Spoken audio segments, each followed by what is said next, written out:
ধরেন ভাই জন, সে হাসপাতালে ভর্তি হয়েছে, সে একটা বাচ্চার জন্ম দিল। এই বাচ্চাটা ছেলে না মেয়ে? আপনি বলতে পারবেন? না। 50% চান্স ছেলে না মেয়ে? লোকজন সবাই হাসছে কেন?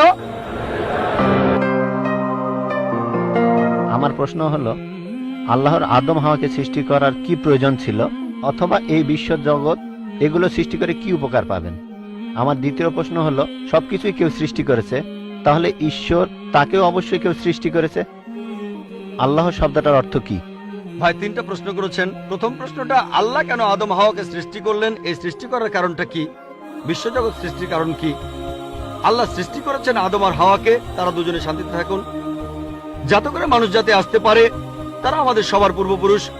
পবিত্র কোরআনে সূরা হুজুরাতের 13 নম্বর আয়াতে উল্লেখ করা হয়েছে, ইয়া আইয়ুহান নাসু ইন্না খালাকনাকুম মিন যাকরিন ওয়া উনসা ওয়া জাআলনাকুম শুউবান ওয়া কাবাইলা লিতাআরাফু ইন্না আক্রামাকুম ইনদাল্লাহি আতকাকুম ইন্নাল্লাহা আলিমুন খাবীর। হে মানুষ জাতি, আমি তোমাদের সৃষ্টি করেছি এক পুরুষ ও এক নারী হতে, আর তোমাদের বিভক্ত করেছি বিভিন্ন জাতি আর গোত্রে, যেন তোমরা অন্যের সাথে পরিচিত হতে পারো। এই জন্য নয় যে অন্যকে ঘৃণা করবে। আর আল্লাহর কাছে অধিক মর্যাদা সম্পন্ন সেই ব্যক্তি যার আছে তাকওয়া। আল্লাহ যেটার মাধ্যমে মানুষের বিচার করেন, টাকা পয়সা নয়, গায়ের রং নয়, জাতি বা গোত্র নয়, ধর্মমত নয়, সেটা হলো তাকওয়া। সেটা হলো আল্লাহকে মানা, ন্যায় পরায়ণতা, ধার্মিকতা। তাহলে আদম আর হাওয়া আলাইহিস সালাম, তারা আমাদের সবার পূর্বপুরুষ। আপনারও পূর্বপুরুষ, আমারও পূর্বপুরুষ, সব মানুষের। সেজন্য আপনাকে ভাই বলে ডেকেছি। ভাই, সব মানুষ ভাই ভাই। আল্লাহ বলেছেন ইয়া আইয়ুহান নাস, হে মানুষ জাতি। আর পবিত্র কোরআনে সূরা ইসরার 70 নম্বর আয়াতে উল্লেখ করা হয়েছে, ওয়া লাকাদ কাররামনা বানি আদামা। আল্লাহ তাআলা মর্যাদা দিয়েছেন সব আদম সন্তানকেই। হোক আপনি জন্ম নেন ইন্ডিয়ায়, আমেরিকায়, ইংল্যান্ডে, জন্মান কোন হিন্দু পরিবারে বা মুসলিম পরিবারে বা খ্রিস্টান পরিবারে, আল্লাহ বলেছেন তিনি সব মানুষকে মর্যাদা দিয়েছেন। মানুষে জন্মালে আল্লাহ তাকে মর্যাদা দেবেন। সে হোক আপনার নাম জাকির, আব্দুল্লাহ, রামু, শঙ্কর, মানুষে জন্মালে আল্লাহ মর্যাদা দেবেন। আপনার প্রশ্নতে আসি, কেন আল্লাহ তাআলা মানুষ সৃষ্টি করলেন? আল্লাহ মানুষ সৃষ্টি করেছেন কারণ আল্লাহ বলেছেন মানুষ হলো আল্লাহ সৃষ্টির মধ্যে সেরা। আল্লাহ তাআলা অন্য যা কিছু সৃষ্টি করেছেন তা আল্লাহকে মানে। ফেরেশতা সৃষ্টি করেছেন, আল্লাহ যে আদেশই দেন ফেরেশতাগণ সে আদেশ পালন করেন, তাদের নিজস্ব ইচ্ছা নেই। মানুষ হলো আল্লাহ তাআলার এমন এক সৃষ্টি যার নিজের ইচ্ছা আছে। আমরা তার কথা মানতেও পারি, নাও মানতে পারি। তাই আল্লাহ আমাদের সৃষ্টি করেছেন, আমরা হলাম তার সৃষ্টির সেরা, আশরাফুল মাখলুকাত। তবে আমরা আল্লাহ তাআলার কথা মানতে পারি, নাও মানতে পারি। যদি আল্লাহর আদেশ মানেন তাহলে জান্নাতে যেতে পারবেন, তাহলে বেহেশতে যাবেন, স্বর্গে যেতে পারবেন। যদি আদেশ না মানেন তাহলে জাহান্নামে যাবেন, দোজখে যাবেন। তাহলে এই জীবনটা পরকালের জন্য পরীক্ষা। পবিত্র কোরআনে সূরা মুলকে 2 নম্বর আয়াতে উল্লেখ করা হয়েছে, আল্লাযী খালাকাল মাউতা ওয়া হায়াতা। আল্লাহ তাআলা সৃষ্টি করেছেন জীবন ও মৃত্যু তোমাদের পরীক্ষা করার জন্য। তাহলে এই জীবনটা হলো পরকালের জন্য পরীক্ষা। তাহলে আল্লাহ মানুষ সৃষ্টি করেছেন। আর আল্লাহ বলেছেন সূরা জারিয়াতের 56 নম্বর আয়াতে উল্লেখ করা হয়েছে, ওয়ামা খালাকতুল জিন্না ওয়াল ইনসা ইল্লা লিয়াবুদুন। আমি সৃষ্টি করেছি জিন ও মানুষকে যেন তারা আমার ইবাদত করে। তাই আমাদের উচিত আল্লাহ তাআলার আদেশ নিষেধগুলো মেনে চলা। তাহলে আমরা আল্লাহ সুবহানাহু ওয়া তাআলার অন্যরকম সৃষ্টি যার নিজস্ব ইচ্ছা আছে। আমরা আল্লাহ তাআলার আদেশ মানতে পারি, আবার নাও মানতে পারি। অন্যান্য সকল সৃষ্টি যেমন তারা, গাছ, পাহাড়, পবিত্র কোরআন বলছে তারা আল্লাহ তাআলাকে সিজদা করে, তার সামনে নতজানু হয়, আল্লাহকে মানে।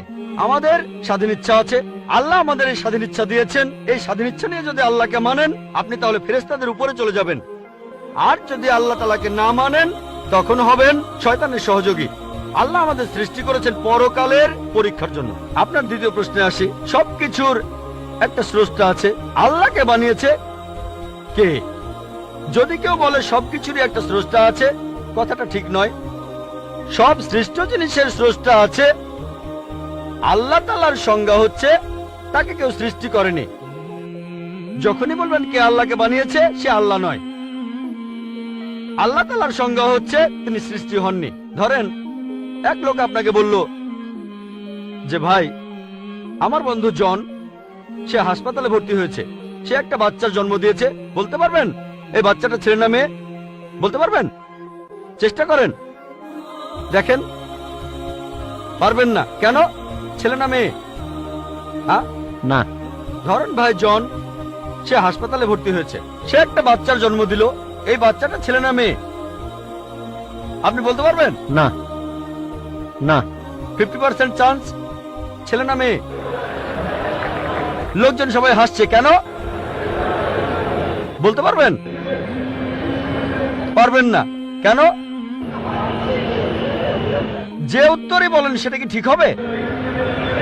চেষ্টা করে দেখেন, যে বাচ্চাটা জন্মালো সে কি ছেলে না মেয়ে? চেষ্টা করেন। মেয়ে। মেয়ে। ভাই, পুরুষ লোক কি বাচ্চার জন্ম দিতে পারে? হ্যাঁ, এখানে আপনি ভুল করেছেন। একইভাবে ভুল করেছেন যখন বললেন কে আল্লাহকে বানিয়েছে।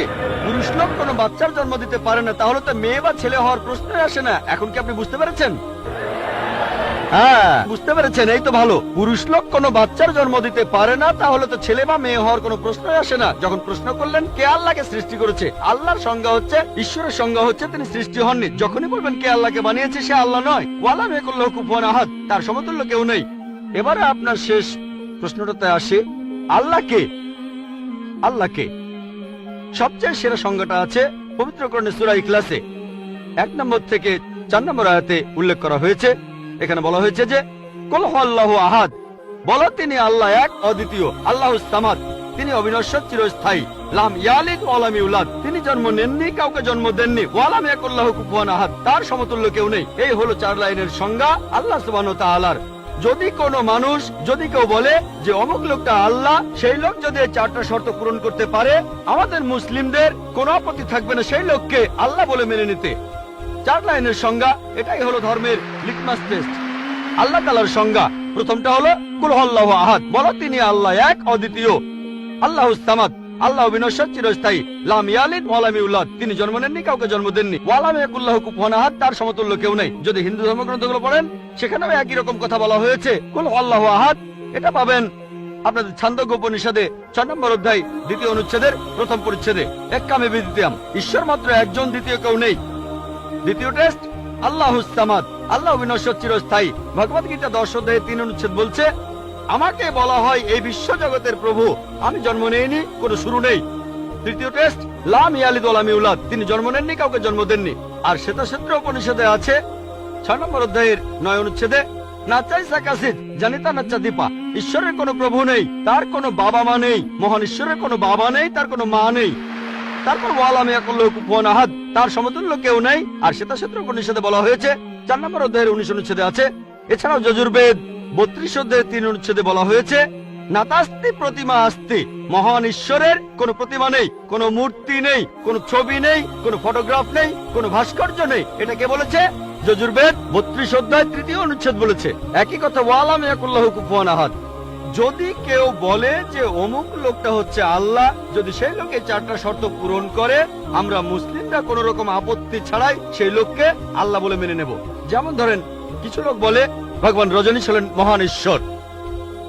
একবার প্রশ্নোত্তর পর্বে এক হিন্দু আমাকে বলেছিলেন, আমরা ভগবান রজনীশকে ঈশ্বর বলে মানি না। আমি কখনোই বলিনি হিন্দুরা ভগবান রজনীশকে ঈশ্বর বলে মানে। আমি বলেছি কিছু লোক তাকে ঈশ্বর বলে মানে। আসুন দেখি রজনীশকে আমরা টেস্ট করি।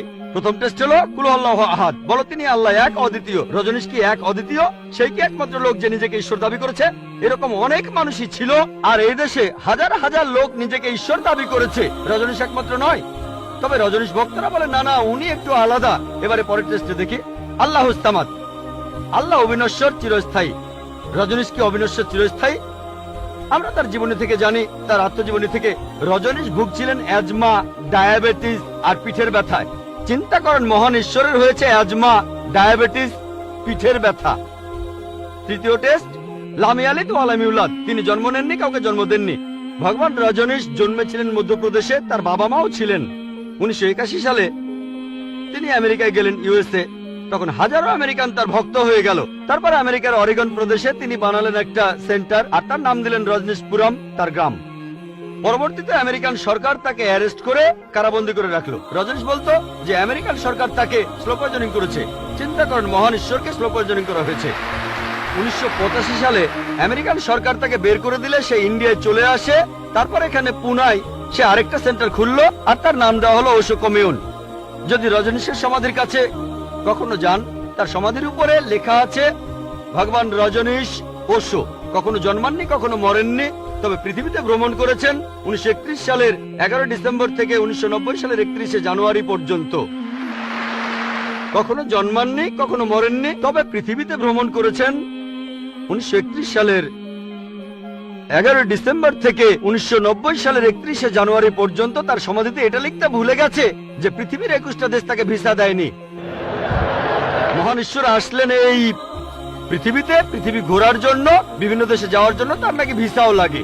তখন গ্রিসের আর্কবিশপ বলেছিলেন, যদি রজনীশকে এই দেশ থেকে তাড়িয়ে না দেওয়া হয়, আগে তার ঘর পোড়াবো, তারপর ভক্তদের ঘর পোড়াবো। শেষ টেস্ট ওয়ালাম ইয়াকুল্লাহু কুফুয়ান আহাদ। পরীক্ষাটা এতই কঠিন যে একমাত্র আল্লাহ ছাড়া কেউই পাশ করবে না। যখনই আল্লাহর সাথে কারো তুলনা করবেন, সে আল্লাহ নয়। ওয়ালাম ইয়াকুল্লাহু কুফুয়ান আহাদ। এখন ভগবান রজনীশ অন্য অনেক মানুষের মতো মুখে দাড়ি ছিল, একটা নাক, দুটো চোখ, দুটো কান, দুটো হাত। যখন আল্লাহর সাথে পৃথিবীর কোনো কিছুর তুলনা করবেন, সে আল্লাহ নয়। ওয়ালাম ইয়াকুল্লাহু কুফুয়ান আহাদ। যদি কেউ বলে যে আল্লাহ তাআলা 1000 গুণ বেশি শক্তিশালী, আপনারা কি শোয়াজনেগারের নাম শুনেছেন? এই লোকের নাম কখনো শুনেছেন? কখনো শুনেছেন তার নাম? এই লোক একটা সময় ছিল মিস্টার ওয়ার্ল্ড, মিস্টার ইউনিভার্স, পৃথিবীর সবচেয়ে শক্তিশালী লোক, বিশ্বজগতের সবচেয়ে শক্তিশালী লোক। যখনই আল্লাহকে তুলনা করবেন কোনো কিছুর সাথে, হোক সেটা আর্নল্ড শোয়াজনেগার, হোক সেটা দারা সিং, হোক সেটা কিং কং, হোক সেটা 1000 গুণ বা লক্ষ গুণ, যখনই আল্লাহর সাথে পৃথিবীর কোনো কিছুর তুলনা করবেন, সে আল্লাহ নয়। ওয়ালাম ইয়াকুল্লাহু কুফুয়ান আহাদ। তার সমতুল্য কেউ নাই। তাহলে এই হলো 4 লাইনের সংজ্ঞা আল্লাহ সুবহানাহু ওয়া তাআলার পবিত্র কোরআনে আছে। আপনি যে ঈশ্বরের পূজা করছেন, ভাই, সেই ঈশ্বরকে সূরা ইখলাস দিয়ে টেস্ট করুন। যদি তিনি পাশ করেন, তাহলে সত্যিকারের ঈশ্বর, তা না হলে নকল ঈশ্বর।